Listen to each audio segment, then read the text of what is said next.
hope my smoke alarm doesn't go off. So here is a very well fried steak on high heat.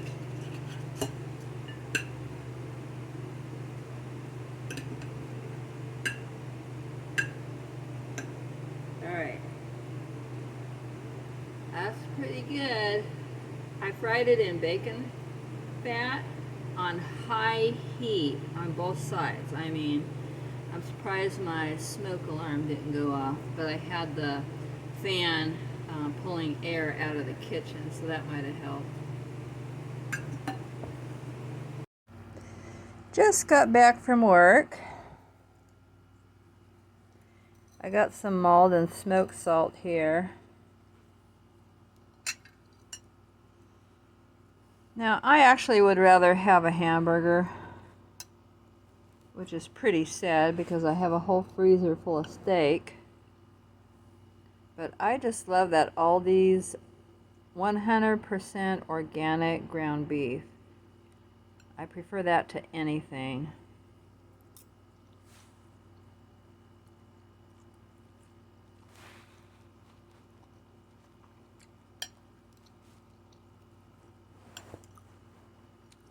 Okay, I have to admit this tastes pretty good.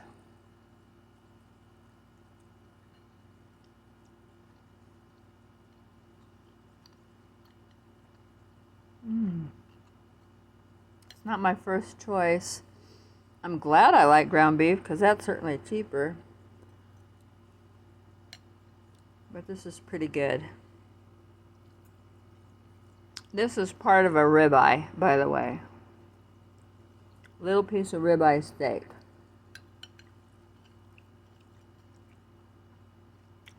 My son wanted a ribeye steak, so I stole a little piece off of his before I cooked it, so that way I would make myself a steak so it doesn't go bad.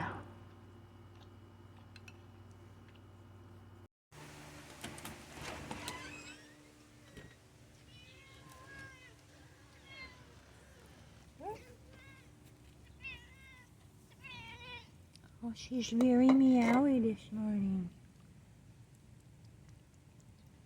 It's got bone broth in it, so she really loves that from my home canned chicken. And I have to put an ant moat around it, otherwise the ants will start coming and getting into it.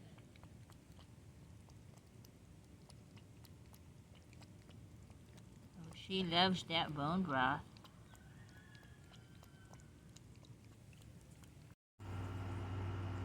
That little piece of steak filled me up. I can't even eat an egg with it or anything else.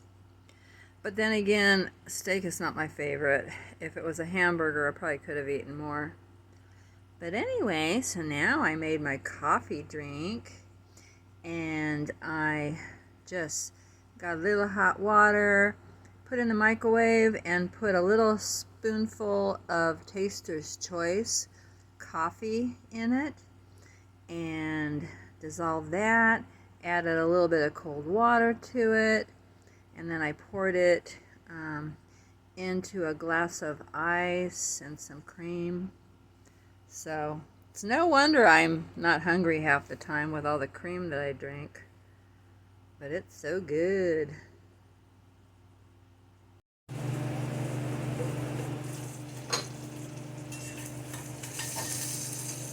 Well, I may have had a steak earlier, but it's almost 5 o'clock.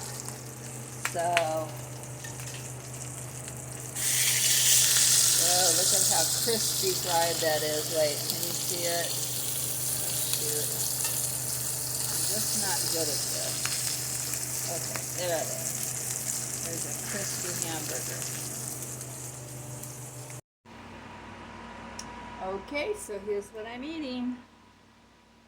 I have Gouda cheese on a big crispy cooked hamburger, some homemade butter mayo, a couple of chopped up pieces of pickle, a tablespoon of ketchup, and a teaspoon of mustard.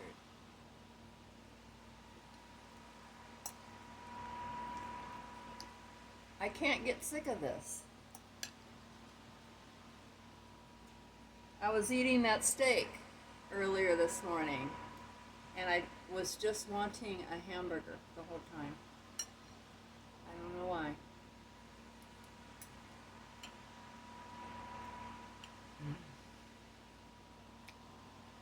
So good.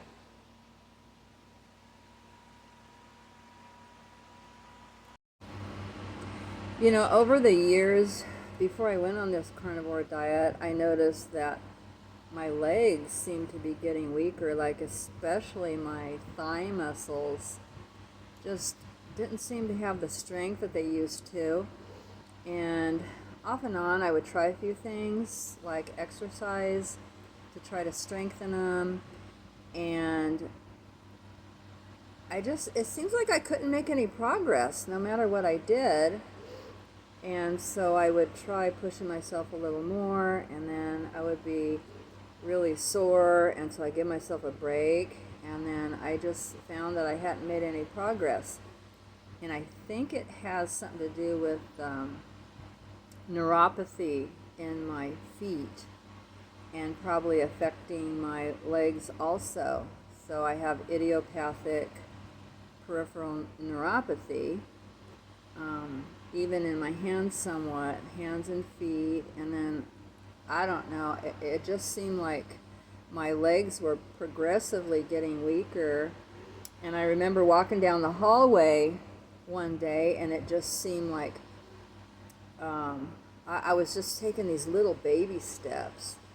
And I thought to myself, why am I walking like this? You know, how come I'm not walking like a normal person? So I said, well, I'm just going to walk like a normal person. And so I just took off and started walking. And before I got to the end of the hallway, I was out of breath. And my legs felt like they weighed a ton. I put so much effort into lifting them up. And I was out of breath. And then I thought, okay, well, now I know why I'm walking that way. I just hadn't thought about it before because, you know, over the years, your body changes and you age, and maybe you just don't really notice some of the changes. But I noticed that day. And so I didn't know about carnivore yet, but I found out about it later. But one thing I noticed, and I think it's because I eat beef every single day. It's rarely a day that I go without eating beef. And before, when I would have to stand up, I would have to give myself plenty of room because I had to make sure my stance was wide enough. There was enough room between my feet, and then I had to lean over so that my gravity, my center of gravity, would go forward and help me to stand up. And now I can't even believe it. I can be right up to the table, and as long as I have enough room to get my center of gravity just a little bit forward, I can stand straight up. And so let me just show you. I'm right here next to this little book stand, and my knees are right here. Okay, let me see if you can see. And I can stand straight up. You see? And I didn't even have much room in front of me. It just, my knees just cleared it. And I could hardly get my butt up off of this chair before. There's no way I could have done that. And there's another thing, which is I would have my keys in my hand. And you know how you twirl your keys, you know, you find the right key and then you put it in the door? No, I couldn't do that. My fingers would not do what they were supposed to do. I would have to take my other hand. I needed two hands in order to move the keys around and find the right key. And so that has improved. I still have neuropathy in my feet, but my hands, I'm just not even noticing it too much in my hands right now. So, yeah, I'm really hopeful that this neuropathy maybe will go away totally. You know, I've heard or I've learned that some experts say that you can't heal your nervous system. You don't have new neurons that form, and I know there's a lot of people that think that. But other people think that you can. It's just that it takes a long time for your nervous system, your neurons, your nerve cells to repair or replace. It's like takes longer than just about anything else. Like your skin cells have a pretty quick turnover compared to like your bone and that kind of thing. But I'm really hopeful. And if it totally goes away, I will let you know. But I kind of think it's going to, if I live long enough. But I think I will. Okay, this is 2 cups of whipping cream that I put in this wide mouth mason jar, and then I put it in the freezer for about 10 minutes, so it's super cold. Now, I'm gonna whip it, and then I'll come back. Okay, it is whipped.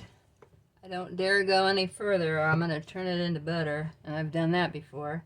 I'm gonna add just a few drops of liquid stevia, and let's see, this is maple lean, imitation maple flavor. So I am making something that I shall call maple fluff. This is a little ice cream dish that my mom had these, and I think I don't know if I got it from her kitchen or from my dad's kitchen, but I remember she would make pudding, or we'd have pudding or ice cream in these when I was a little girl. So I thought it would be cute if I just took some of my maple fluff and put it in there.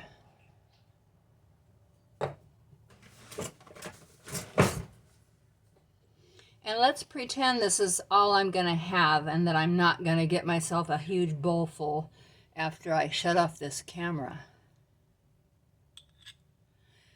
I eat way too much cream. I'm not ashamed to admit it. This is good.